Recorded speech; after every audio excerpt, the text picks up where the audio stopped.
सबको जय मसीह की। आज हम आपको वचन में सुनाएंगे कि जब प्रभु यीशु मसीह को क्रूस पर चढ़ाया गया, उनको मौत की सजा मिली संसार में, लेकिन उस मौत के जरिए क्या हुआ, हमें जिंदगी मिली। क्योंकि हम वचन में पढ़ते हैं कि वो किसके लिए मरा, हमारे लिए, ताकि हम जिंदगी पाएं। हमारा जो परमेश्वर के साथ आत्मिक मेल जो था वो खत्म हो चुका था आदम के समय से। जब हम आपको बहुत बार बताते हैं कि जब आदम ने पाप किया तो वो क्या है, उसमें से जो पवित्र आत्मा था परमेश्वर का वो उठ गया था। तो वो जो मेल मुलाकात आदम की परमेश्वर से नहीं हुई, उस मेल मुलाकात को कराने के लिए दोबारा परमेश्वर को अपने आप को इस धरती पर लाना पड़ा, ताकि हमारा जो मेल परमेश्वर से अलग हो गया था उसे फिर से स्थापित करे। तो जब आप वचन में पढ़ते हैं कि प्रभु यीशु मसीह को कितनी सजा मिली, आप सब जानते हैं कि उसने अपनी नंगी पीठ पर कोड़े हमारे लिए खाए। आज कोई इंसान अपनी नंगी पीठ पर कोड़े खा सकता है? नहीं। उसके हाथों में पैरों में बड़े बड़े कील ठोक के गए। तो कितना दुख हुआ होगा उसे, कितनी तकलीफ हुई होगी। और आज आप देखिए कि हमारे छोटी सी भी चोट लग जाए तो हम क्या है, तड़पने लग जाते हैं, फटाफट क्या है, डॉक्टरों के पास भागते हैं। अगर कोई लोहे की चीज लग जाती है तो हम क्या है, इंजेक्शन भी लेने के लिए भागते हैं कि हमें कोई और कुछ टेटनस वगैरह ना हो जाए। तो क्या प्रभु के हाथ पैर में जब इतने बड़े बड़े कील ठोके गए तो क्या उसको तकलीफ नहीं हुई होगी? जब उसके सर पर कांटों का ताज रखा गया, जो उसके बबूल के कांटे थे जब उसके सर में धसे होंगे, तो क्या परमेश्वर को दुख नहीं हुआ होगा? अगर हम वचन में हमने का आपको वीडियो बनाकर सुनाया था कि अगर इंसान को ये सब सजा मिलती तो वो बर्दाश्त से बाहर होती, वो बर्दाश्त ही नहीं कर पाता। लेकिन प्रभु यीशु मसीह ने वो सारी सजा हमारे लिए सही, ताकि हमारा मेल फिर से परमेश्वर के साथ हो जाए। हमने जो गुनाह पाप किए उसकी सजा उसने उठाई। जो हम शरापों में पड़े हुए थे उन शरापों को दूर परमेश्वर ने किया। और जो हमने गुनाह किए थे, वचन में हम पढ़ते हैं कि हम सब क्या है, पाप से उत्पन्न होते हैं, पाप में बढ़ते हैं और पाप में ही मर जाते हैं। तो उन सारी सजा ये परमेश्वर ने अपने ऊपर ली, जबकि ये सारी सजा हमें मिलनी थी। लेकिन ये परमेश्वर का प्यार है हमारे लिए कि उसने हमारी सारी सजाओं को अपने ऊपर ले लिया।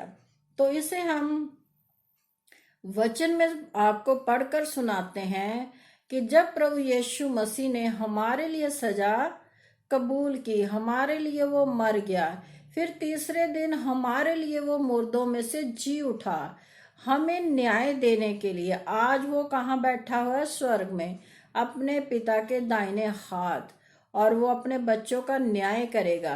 आप वचन में पढ़ सकते हैं कि जब भी कोई इंसान पाप करता है इस धरती के ऊपर, तो वहां पर वो यीशु मसीह उसके लिए प्रार्थना करता है। वो हमारे लिए बचवाई का काम करता है। जैसे दुनियावी वकील होते हैं, वो प्रार्थना करता है कि इसे सजा ना दो, क्योंकि परमेश्वर ने वो सजा अपने ऊपर ले ली है।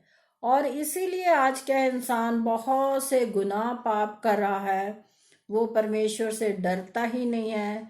और जुबान से तो वो कहता रहता है कि हम परमेश्वर का भय मानते हैं, हम प्रभु से डरते हैं, लेकिन जब वो दुष्ट कार्य करते हैं तब क्या उस समय उन लोगों को पता नहीं होता कि एक तरफ तो हम कह रहे हैं कि हम परमेश्वर से डरते हैं, और एक तरफ हम वही गुनाह वही पाप कर रहे हैं। उस समय हमारा डर कहाँ चला जाता है? जब हम किसी निर्दोष के ऊपर दोष लगाते हैं, जब हम चोरी करते हैं, किसी की चुगली करते हैं, किसी से ढा करते हैं, ईर्ष्या करते हैं, वैर करते हैं, अपने मन में बुरी बुरी कल्पनाएं करते हैं किसी भी मनुष्य के बारे में, तो ये सब क्या है? पाप है, जो हम हर रोज करते हैं। क्या उस समय हमारे मन में परमेश्वर का कोई भय नहीं होता? क्या परमेश्वर का कोई डर नहीं होता कि परमेश्वर हमें देख रहा है? आज हमने एक बार आपको वीडियो में सुनाया था कि बहुत से लोग क्या है, परमेश्वर के घर के लिए मन्नतें मान लेते हैं। जब परमेश्वर उनके कार्य को पूरा कर देता है तब वो लोग क्या है, भूल जाते हैं।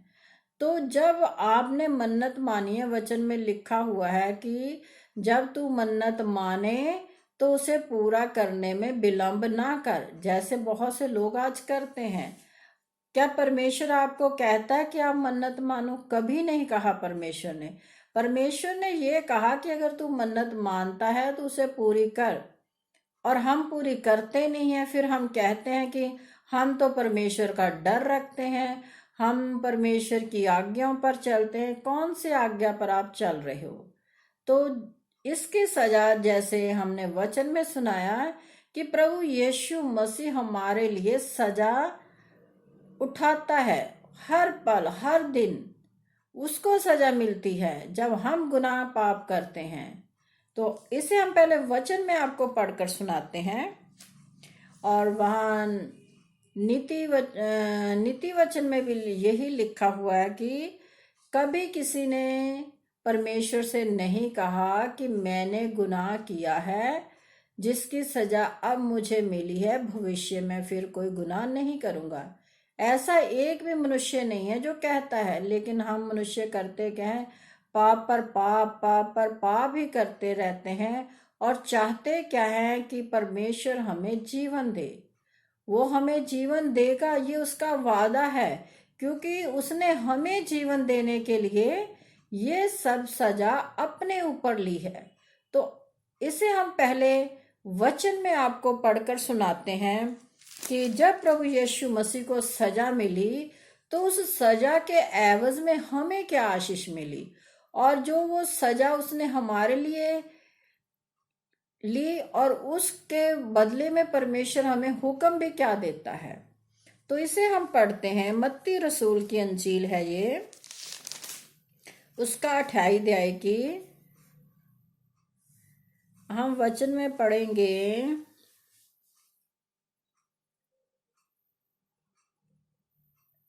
6 आयत से। वे यहाँ नहीं है, परंतु अपने वचन के अनुसार जी उठा है। आओ ये स्थान देखो जहां प्रभु पड़ा था, और शीघ्र जाकर उसके चेलों से कहो कि वह मृतकों में से जी उठा है, और वह तुमसे पहले गलील को जाता है, वहां उसका दर्शन पाओगे। देखो मैंने तुमसे कह दिया है। तो यहाँ पर आपने वचन में सुना कि जब प्रभु यीशु मसीह जी को कब्र में रखा गया था तो उसके चेले और बहुत सी स्त्रियां, जहाँ जिसके नाम वचन में लिखे हुए हैं, मरियम मगदलीनी, उसकी मासी और बहुत सी स्त्रियां वहां गई कि प्रभु के दर्शन को देखें, उस पर सुगंध द्रव्य लगाएं। लेकिन वहां क्या था? प्रभु का स्वर्गदूत पहले से ही बैठा हुआ है था। उसने बताया कि प्रभु यीशु मसीह जी उठे हैं। ये स्थान देखो जो आपने सुना है, ये स्थान देखो, यहाँ प्रभु पड़ा था, लेकिन अब वो नहीं है। तो प्रभु उसने उस स्वर्गदूत ने कहा कि तुम प्रभु के चेलों को जाकर बताओ ये सब कि तुम्हारा प्रभु जी उठा है। वो तुमसे पहले तुम्हें कहाँ मिलेगा? गलील में मिलेगा। गलील शहर का है। यहाँ पर आप वचन में पढ़ते हैं कि जब प्रभु यीशु मसीह मुर्दों में से जीवित हो गए, अपने चेलों को कहाँ मिले थे? गलील में। और वहां से अपने चेलों के सामने ही स्वर्ग पर उठा लिए गए। बहुत से लोगों के सामने उन्होंने देखा कि प्रभु यीशु मसीह अपने चेलों से बातचीत करके कहाँ को जा रहे हैं? स्वर्ग की ओर, ऊपर को जा रहे हैं। क्योंकि वचन में लिखा हुआ है कि जो ऊपर से आता है वही ऊपर को जाएगा। प्रभु यीशु मसीह ऊपर से आए थे इस धरती पर, और वही क्या है?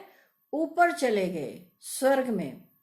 आज आप बहुत सी हिस्ट्रियों को पढ़ते हैं, उसमें कहीं भी नहीं लिखा हुआ कि कोई भी इंसान अपने शरीर समेत स्वर्ग को गया हो। बहुत से लोग कहते हैं कि ऐसा हुआ वैसा हुआ, लेकिन किसी में ये पूरा किया ही नहीं गया। कुछ लोग कहते हैं कि उसने जल समाधि ले ली, कुछ लोग कहते हैं वो ज्योति जो समा गया, कुछ लोग कहते हैं कि उसकी कब्र वहां पर है। कहने का भाव है कि जो भी आप संसार में अन्य देवी देवताओं के बारे में सुनते हैं या थोड़ा बहुता जानते हैं, उनमें से कोई भी इंसान जो धरती पर आया वो अपने शरीर समेत स्वर्ग पर नहीं गया, क्योंकि स्वर्ग से प्रभु यीशु मसीह ही उतरे थे और स्वर्ग पर प्रभु यीशु मसीह ही चढ़े हैं और कोई नहीं।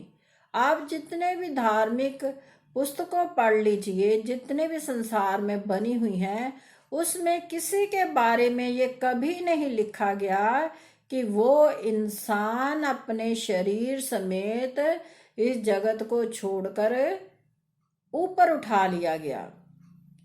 सबका शरीर यही नष्ट हो गया इस धरती के ऊपर, क्योंकि वो मिट्टी से बने थे सब, इसीलिए वो क्या है, मिट्टी में दफन हो गए। चाहे आपने उनको ज्योति ज्योत कह दिया, चाहे जला दिया, चाहे किसी भी तरह से, कहने का भाव है उनका शरीर मिट्टी में ही मिल गया।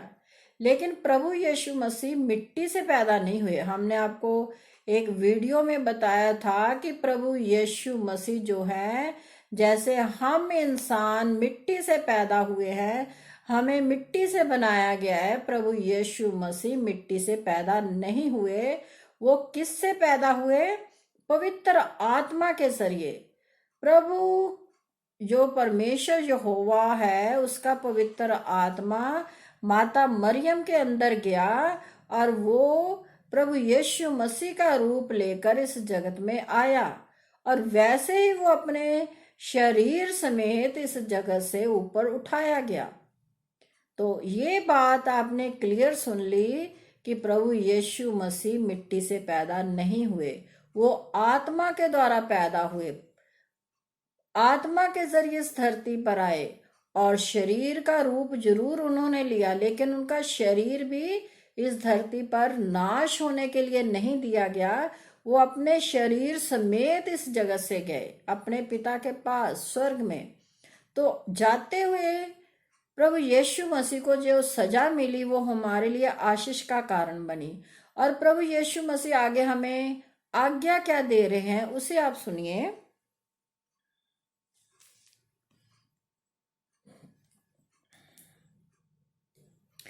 11 चेले गलील में उस पहाड़ पर गए जिसे यीशु ने उन्हें बताया था। तो यहाँ लिखा 11 चेले। आप वचन में पढ़ते हैं कि एक चेले ने अपने आप को फांसी लगा ली थी, क्योंकि उसने प्रभु यीशु मसीह को पकड़वाया था, यहूदा ने। तो अब यहाँ पर 11 चेले रह गए हैं। तो जो गलील शहर है जहां पर प्रभु ने कहा था कि वहां मेरे चेलों को भेजो, मैं उनसे वहां मिलूंगा, तो वो चेले वहां गए। उन्होंने उसके दर्शन पाकर उसे प्रणाम किया। तो यहाँ देखिए कि उन्होंने उसका दर्शन पाया, प्रभु यीशु मसीह को देखा। अब वो मुर्दों में से क्या है, जीवित हो चुके हैं, और प्रभु के चेले उसका क्या है, दर्शन कर रहे हैं, उसको देख रहे हैं। और क्या आगे पर किसी किसी को संदेह हुआ, जैसे हम इंसान हैं, प्रभु के चेले भी इंसान थे, तो किसी किसी ने बीच में क्या है, संदेह भी किया कि ऐसा नहीं हो सकता। हम सब जानते हैं कि जो इंसान एक बार मर जाता है वो जीवित कभी नहीं होता। तो प्रभु के चेलों के मन में भी थोड़ा सा संदेह जो है उठा कि ऐसा नहीं हो सकता। यीशु ने उसके पास आकर कहा, फिर प्रभु यीशु क्या है, अपने चेलों के पास चले गए। तो क्या कहा प्रभु ने,